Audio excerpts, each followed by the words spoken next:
he spoke of English as a negotiating language. Now I'm going to speak about how English is very important as a language in the global scenario today.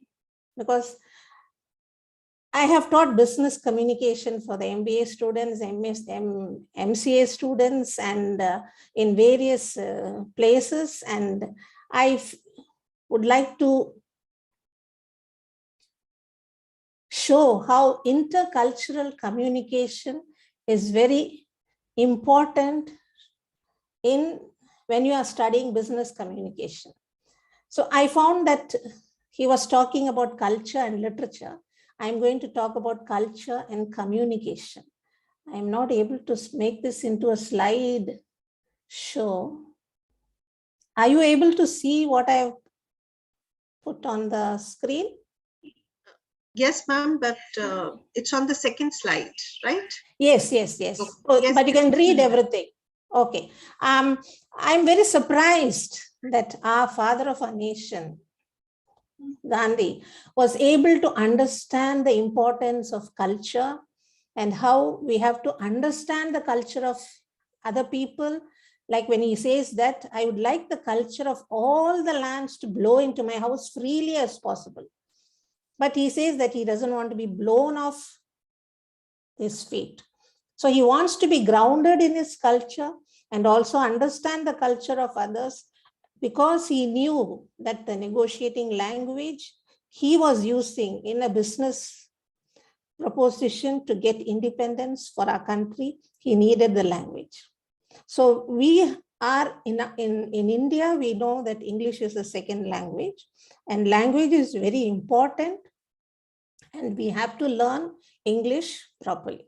Now, when I am looking at communication, I'm looking at it from a business point of view, as business communication, as MBA students, as people who are working in an international scenario. How can they use the language? How is culture and communication interconnected? So let us see now. For example, you can see in the slide that I've written that neurologists, they study how the brain and the nervous system work together. Psychologists are interested in the perception. What are we thinking? Linguists only think, how are we using the language? Are we using it grammatically? Or is the spelling correct? Is the grammar correct? Is the vocabulary in the right vocabulary chosen? Philosophers are also thinking only about the thought process. Anthropologists want to know whether communication is universal. Whereas the electronic world to which we have come now, which is very useful for us, on which we totally depend, thinks about how, when it talks about communication, it is just transferring information and data from one location to another correctly.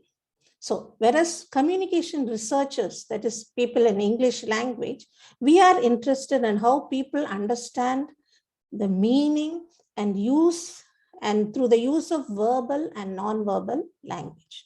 But we have to understand that all these things, the neurology part, the psychology part, the linguistic part, is all interconnected when we communicate with people. So communication is very important, and it helps in understanding people and to get our work done.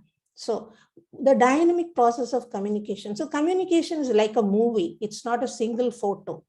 For instance, in those days when Disney World was making a movie, just to show what Tom and Jerry in action, they had to draw so many scenes and then join it together as a movie thing. Now we have technology which helps us to do that very beautifully. So communication is not just one photo. It's like a movie. It just goes flowing from our thoughts and we speak to people. And words don't remain frozen. Words are very important. Once we speak something, we can't take it back. It's always there.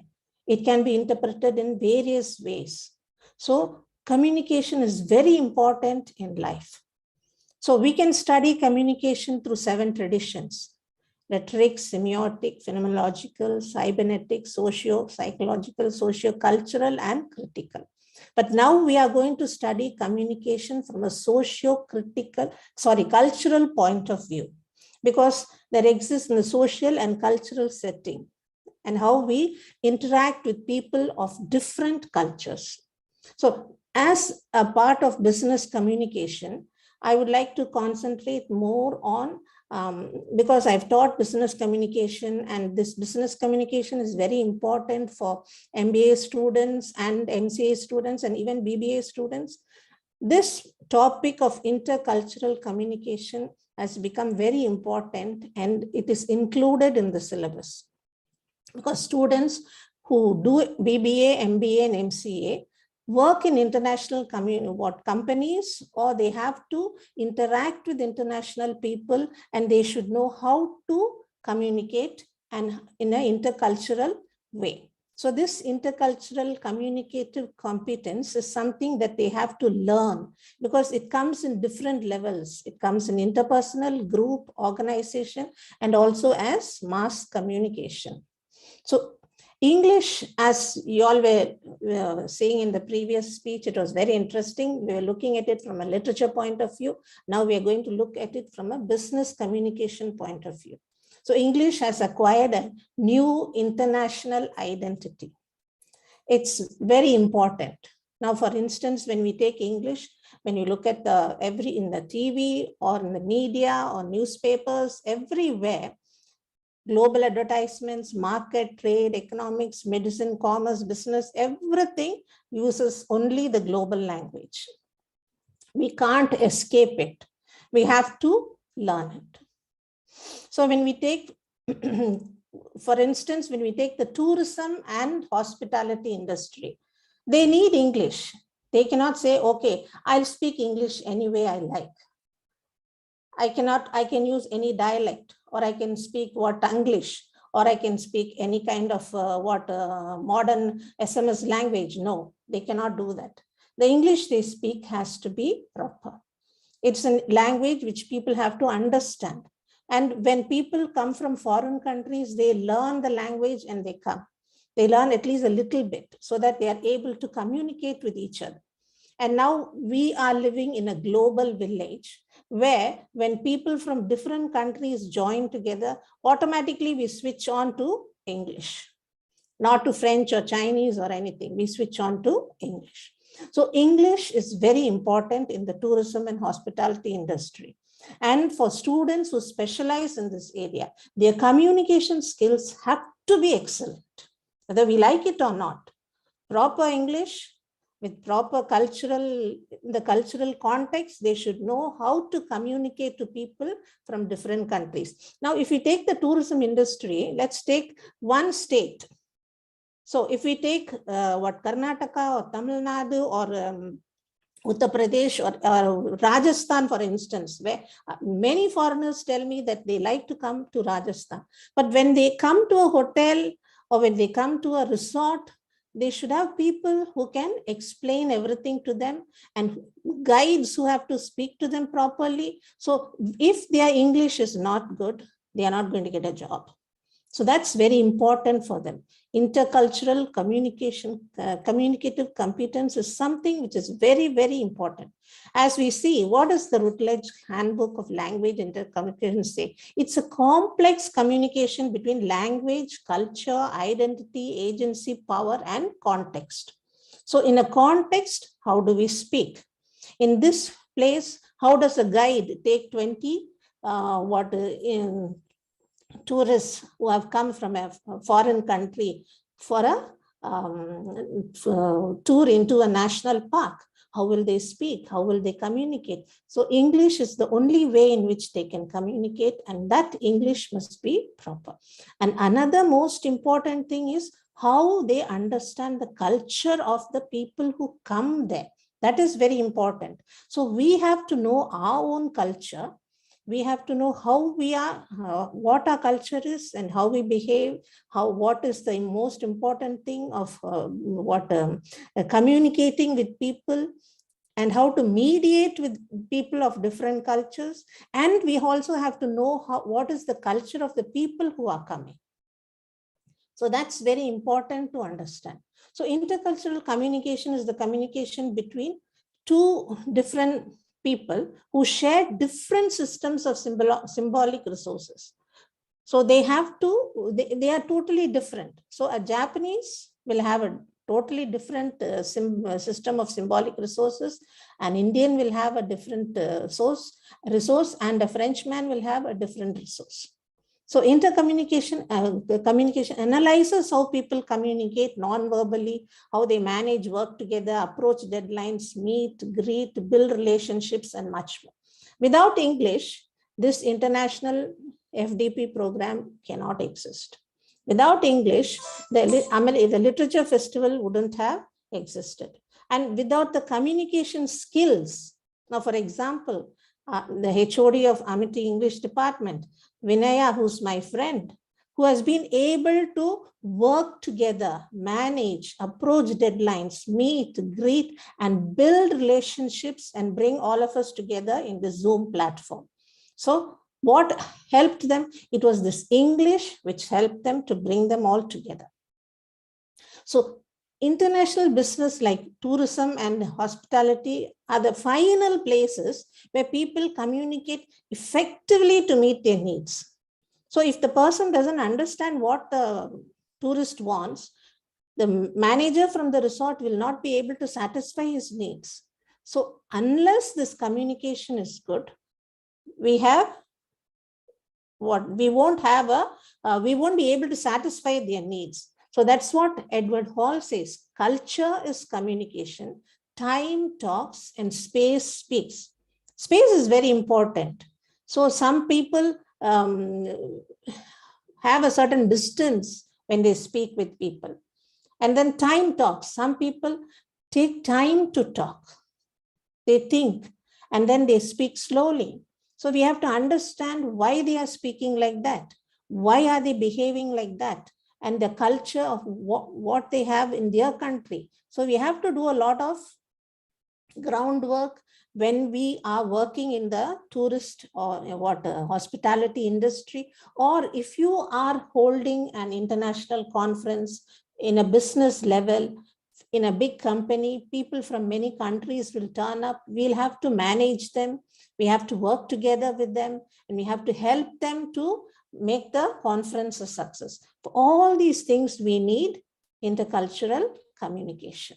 That's the thing which we need. So we have to, okay, why do we need intercultural communication? Because culture differs. Now, for instance, let us take, how do people in Japan greet each other? How do people in Tanzania greet each other? How do people in France greet each other?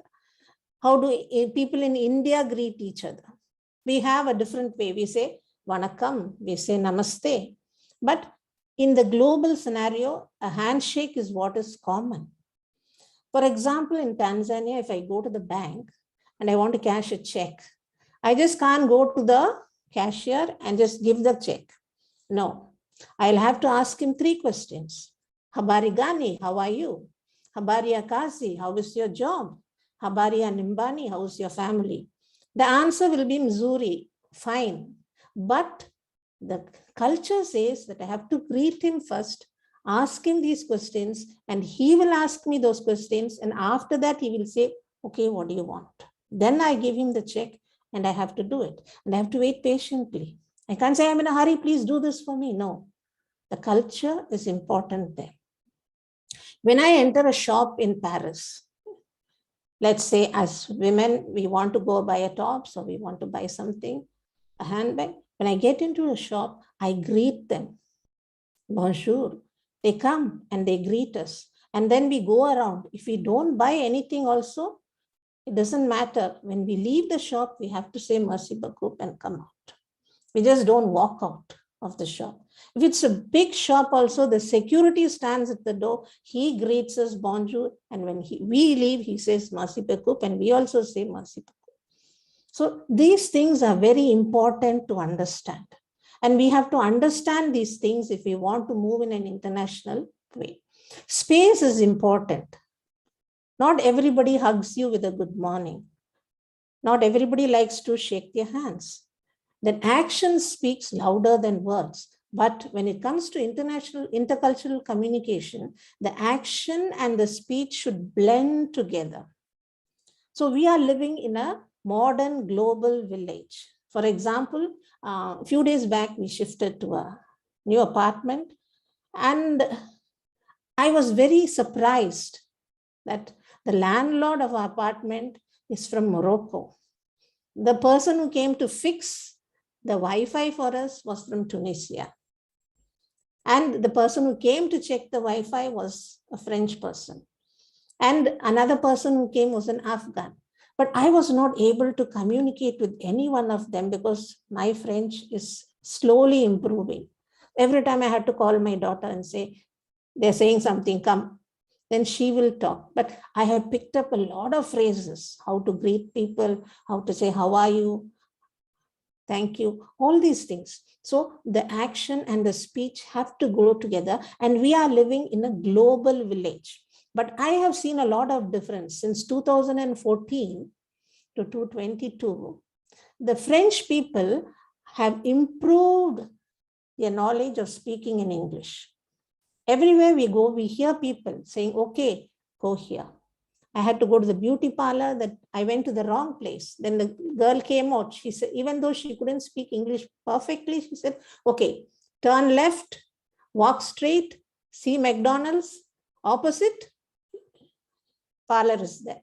So people have to learn English and learn how to speak it properly. And we find that there are a lot of English academies in Paris now where they are teaching English.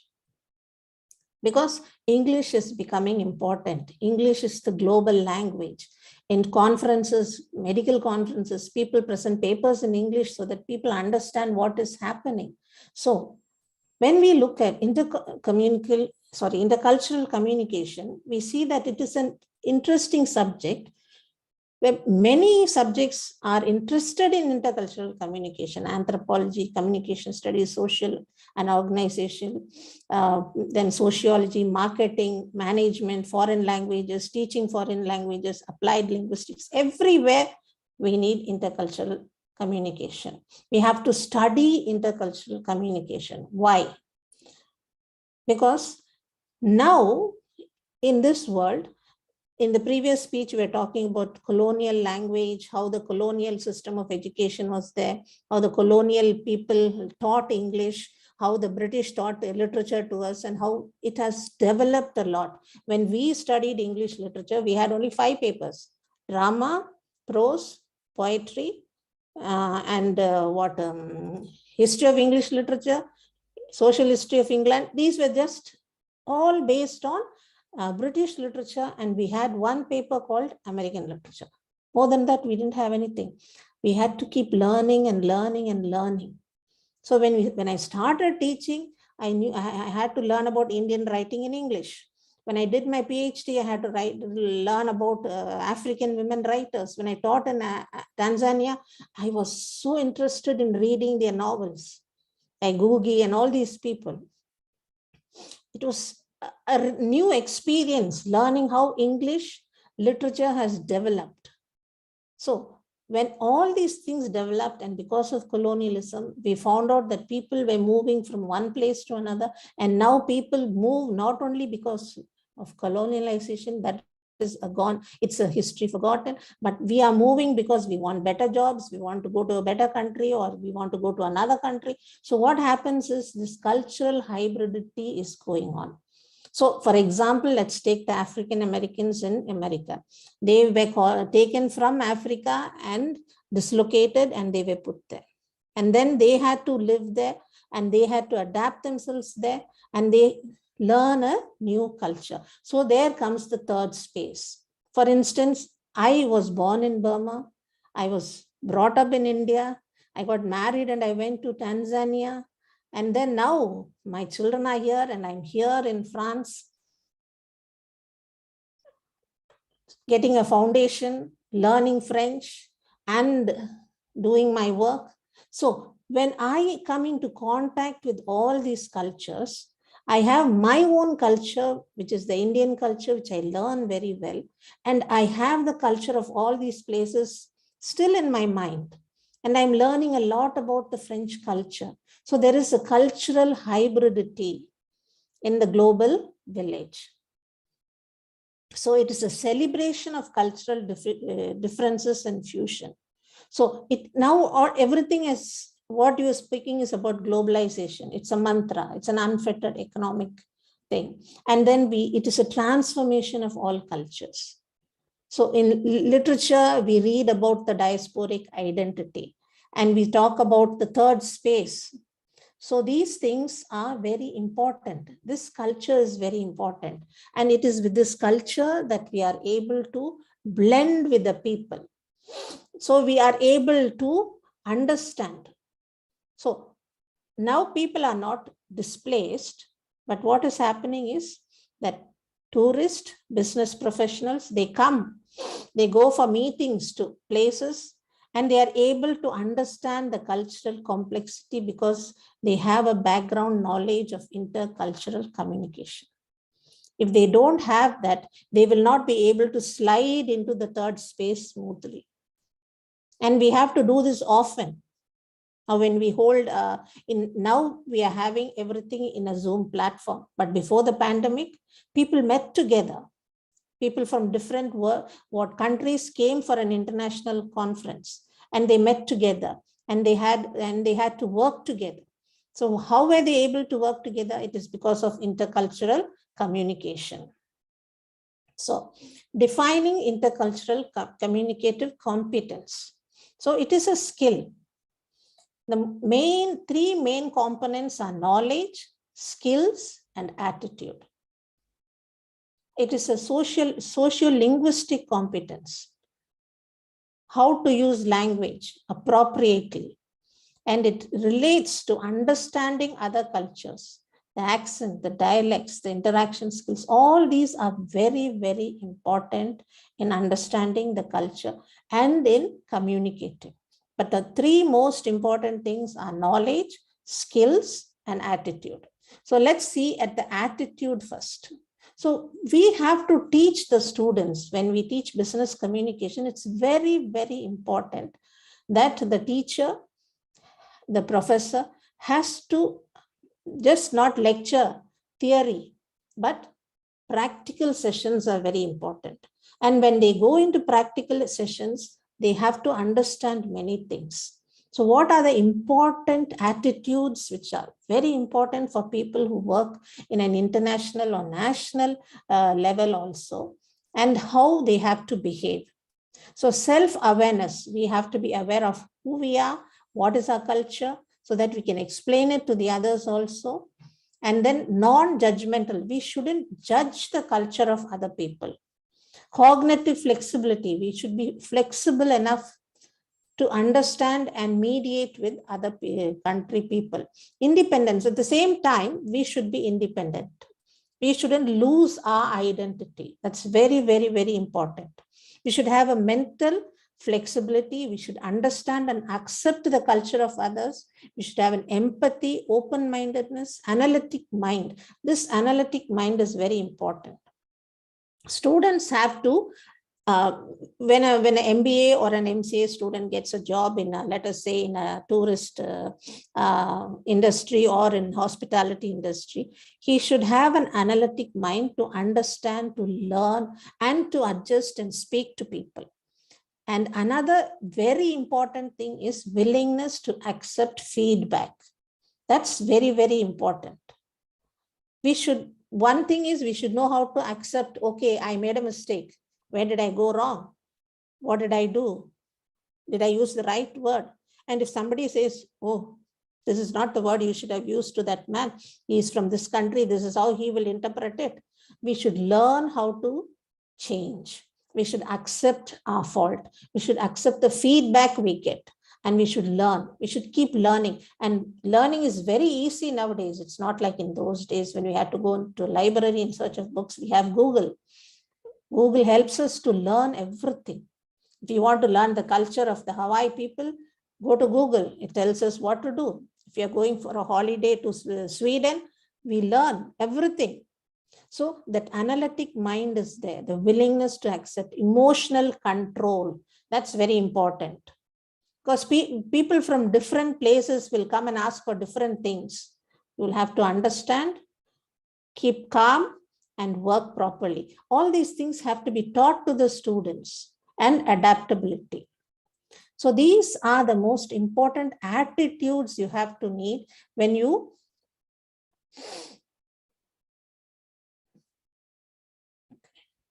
yes. So these are the attitudes. And then we have certain imperatives. So we have the technological imperatives, the demographic imperative, the economic imperative, the peace imperative, the self-awareness, and the ethical imperatives. This is more or less like what I told in the previous slide. So when we are able to communicate effectively, we get good business.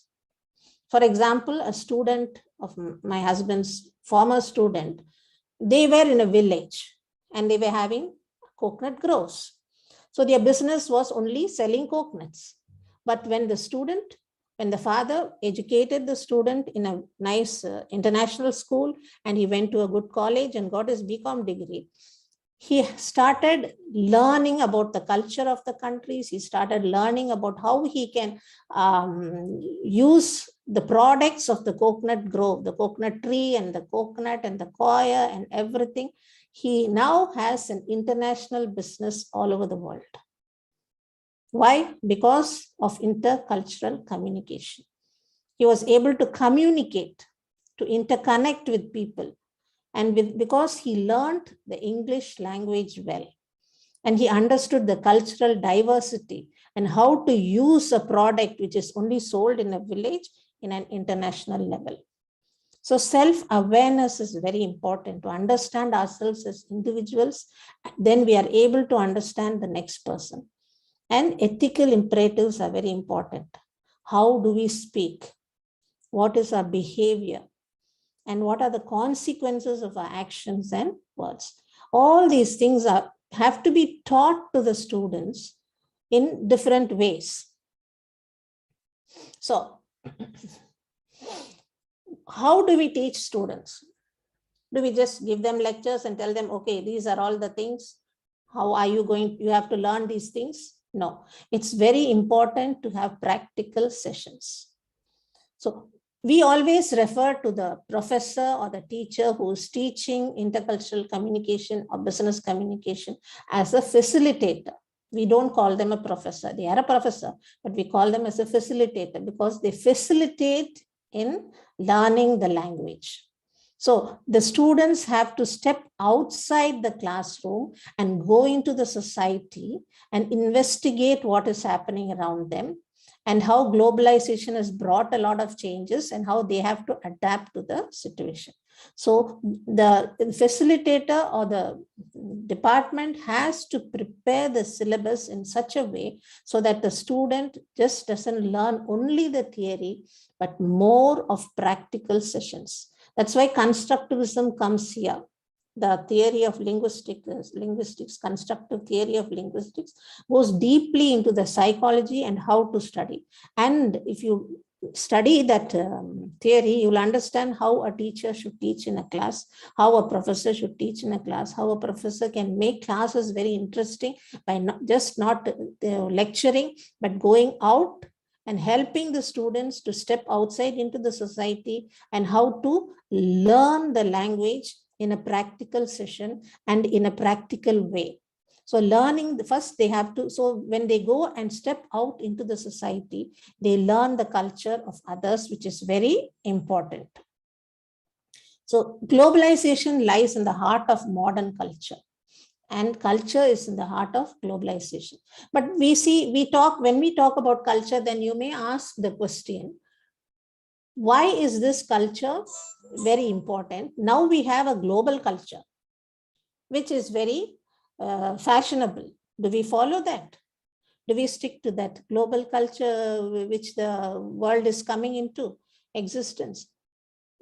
That also is important. So the third space has a different culture because it has blended their original culture and the culture of the land in which they settled. So there is now a third space and they have a global culture now. We all talk about the global culture, but do we adapt that fully, or do we stick to our own culture and we learn about the other culture, and do we understand and move together?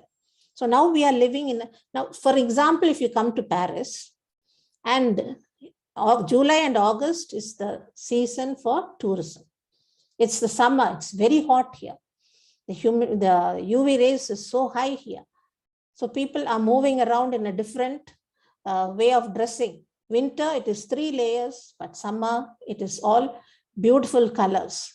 And you don't see French people now. If you go into the heart of Paris, you will see only tourists, especially when you go near the Eiffel Tower. At night, it will be filled with tourists. So we have what is called a localized globalism in these cities. It's not only here, you'll see it in New York and Delhi, everywhere you will see it.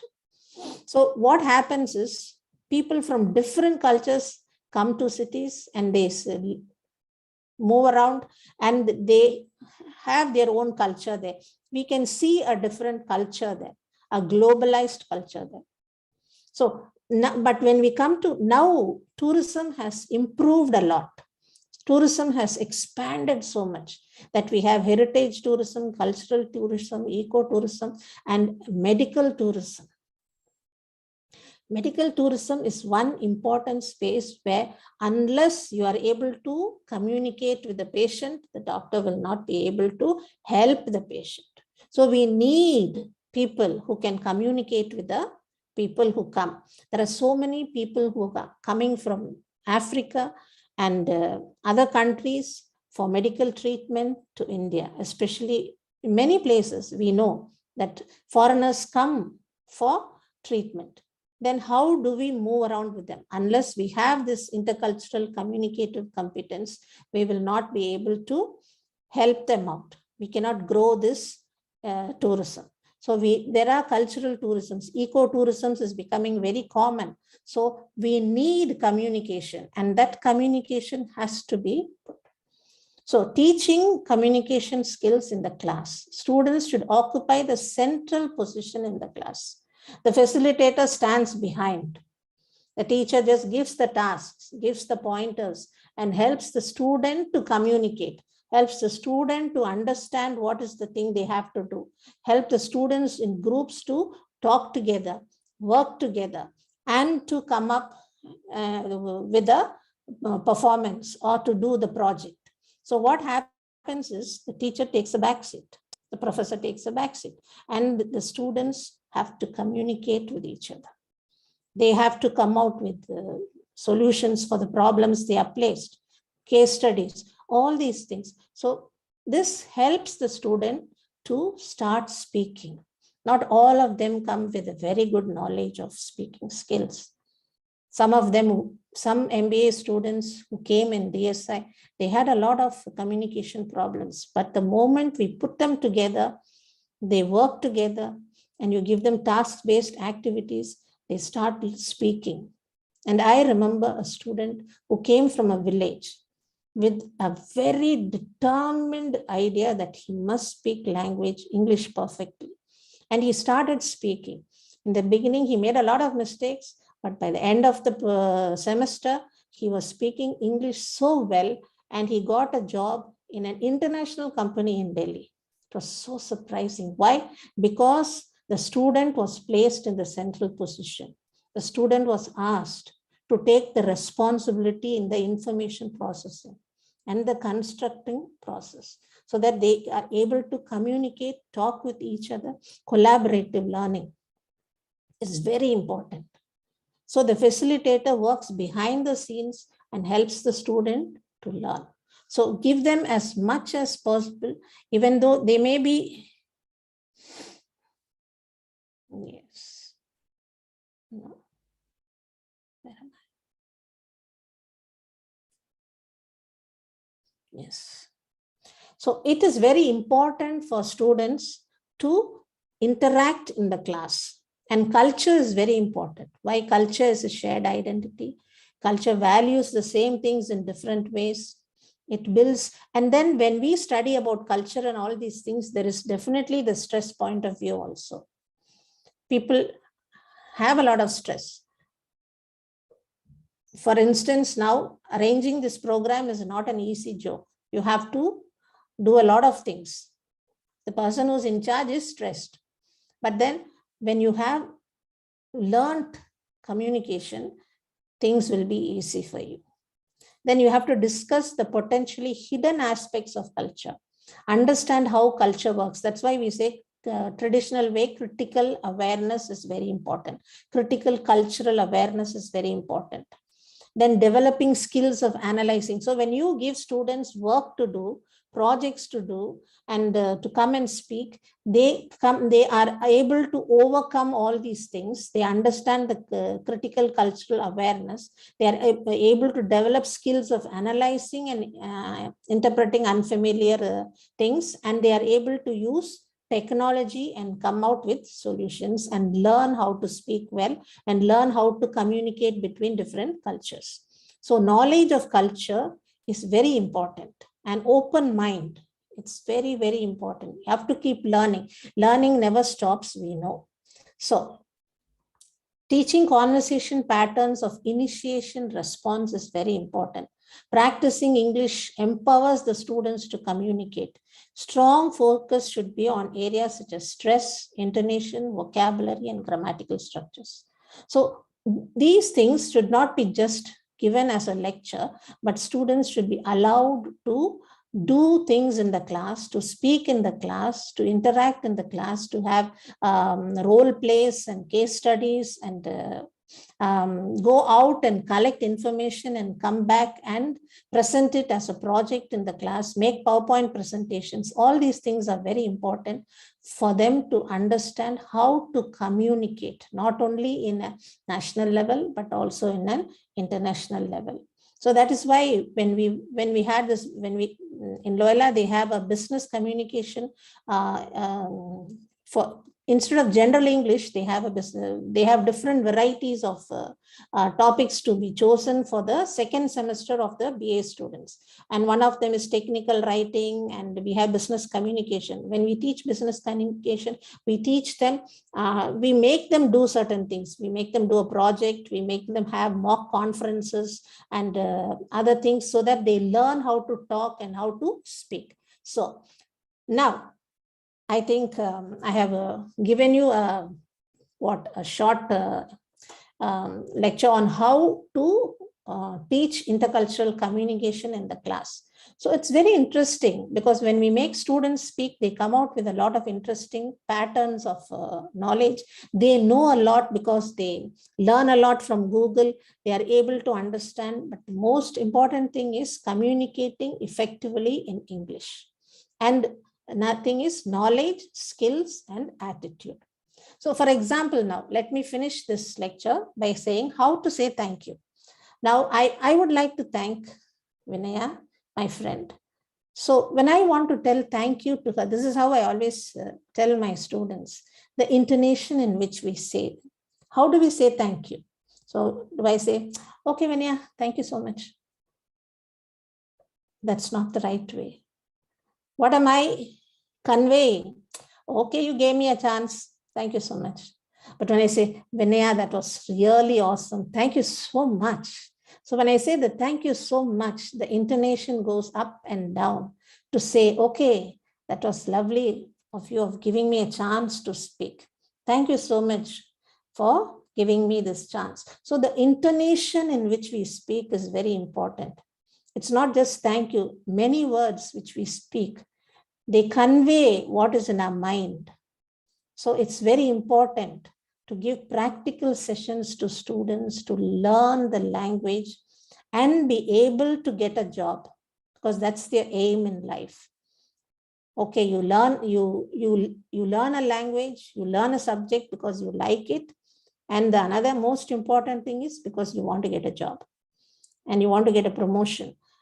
Many students with whom we have interacted, and the past students, they tell us, ma'am, unless we speak English well, we don't get a job. So, and in the business field, now in the international field, especially in the field of tourism and hospitality, or in any big companies, unless you speak English well, unless you understand the culture of the people and you are able to respond well, speak with proper structure and vocabulary, it will be difficult. So it is our duty as we teach them to open venues for them, to make them understand, okay, this is the way you have to go. This is the way you have to study. This is the way you have to keep studying. You don't stop studying once you leave your college and get a job. It's something which goes on and on. Like when we started literature, I told you we had only 5 papers, but now I know a lot. Feminism was not at all there. We didn't even know what was feminism in 1976. But now, feminism was my groundwork theory in my PhD. Womanism is what I wrote about. So we learn a lot and we have to apply it. And that is what we have to teach the students when they need to communicate properly. Thank you so much for giving me this opportunity.